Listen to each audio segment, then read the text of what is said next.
Hi, the claim that I'm refuting is advertising does more harm than good to the youth of America. My opponent's secondary claims were: 1, advertising exploits and negatively affects children's perceptions.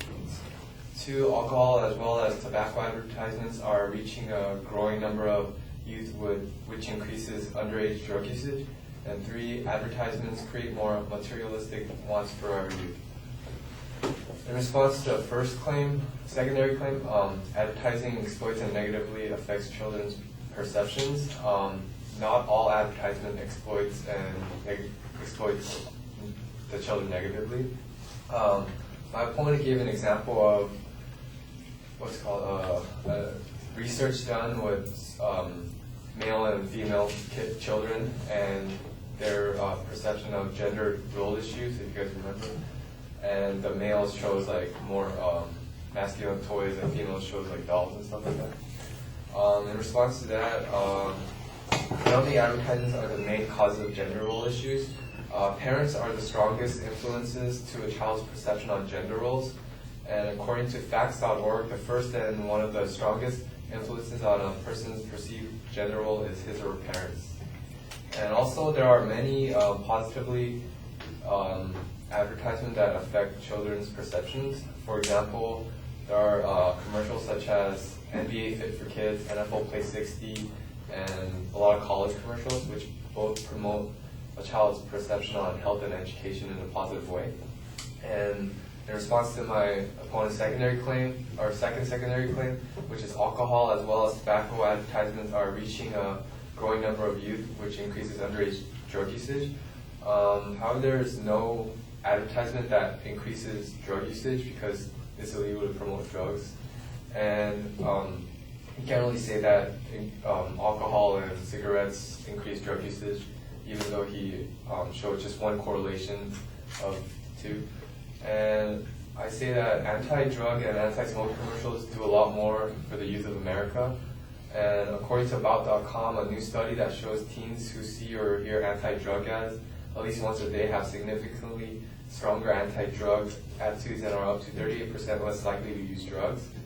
And also, according to Robert Worth of NoSmoking.org, starting in 1965 when the anti-smoking ads first aired on television and ending in 1970 when they went off, per capita cigarette consumption dropped 4 years in a row, which something like that has not happened since the turn of the century. And also, according to the Age.com, more than 400 teenagers were shown a series of graphic commercials with their reactions monitored by Cancer Institute researchers, and almost 80% of the respondents said that anti-smoking campaigns made them less likely to smoke, while 90% agreed that occasional cigarette could do harm. So you can see that there are a lot of anti-drug and smoking commercials that counter the promotion of smoking and alcohol commercials. And my response to the third claim, advertisements creates more materialistic wants for our youth. I don't believe that children's materialism is caused by advertisement necessarily. Self-esteem is the main cause of materialism in children. According to Sci.org.com, in a study that boosted self-esteem by giving children positive information about peer acceptance, children were given paper plates with positive descriptors about them, such as smart and fun, which were provided by their peers in a summer camp setting. And this seemingly small gesture drastically reduced the high levels of materialism found among 12 to 13-year-olds, and the moderate levels of materialism found among 16 to 18-year-olds. Professor John Chaplin states that while peers and marketing can certainly influence teens, materialism is directly connected to self-esteem. And so like a little few compliments here and there will reduce materialism. And to recap, advertisement can positively affect children's perception. Anti-smoking and drug advertisement decrease underage smoking and drug use. And finally, ads aren't the problems for materialism for children. Self-esteem is the main issue. Thank you.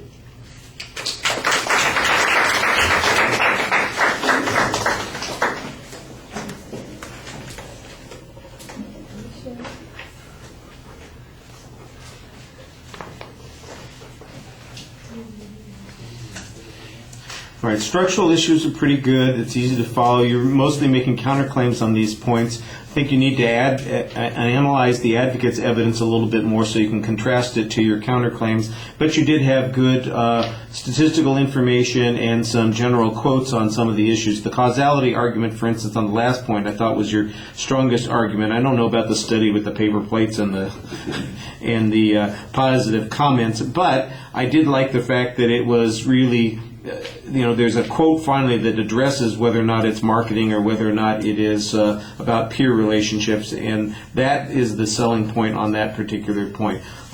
So I thought you did a pretty good job on those issues. Sorry about rushing, but we do have